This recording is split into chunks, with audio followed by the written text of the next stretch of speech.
Okay, and I'm just going to explain the usefulness of each behavior.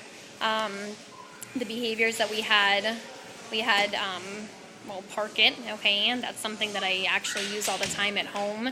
When I'm eating dinner, I usually send my dogs to their place, and it's something that I teach to a lot of my guest dogs that stay in the house when I have company over, because some of them just don't have proper manners around guests that come into the house. And then we also have lie on side. That's something I use for grooming all the time. I have the dogs lay on their side.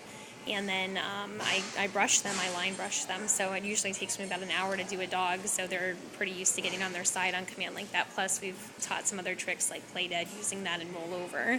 And then go say hi. That's something we use in our pet therapy group. I send him up to people all the time, especially in narrow spaces. Like sometimes it's like a narrow entry between like the bed and the wheelchair. So I send him in there, and I stand back and I just let him go up to the person and sit. So that's something that he's actually very used to doing. Stand stay, again, used for grooming. I use that a lot as well as the lying on the side. Wait at the door. I don't think dogs should be going through the door unless they're given permission. Just because the door is open doesn't mean they should be running through it. And when I do give the dog permission, yeah, he should come right back to me. He shouldn't just go, oh, okay, I have permission, and bolt, to the end of the leash and start dragging me down the street or rip the leash out of my hand. Targeting, that would be really useful.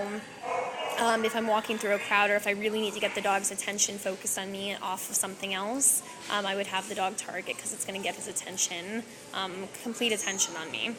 And then move out of the way from a down position. I use that a lot too.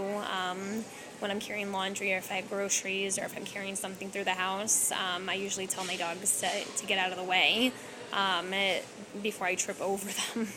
And then getting off of a person or object if the dog is on the furniture, or if the dog did jump on somebody, which they shouldn't be doing, they definitely know get off, which is put all 4 of their feet on the floor. And then that's it. So I hope that passes him.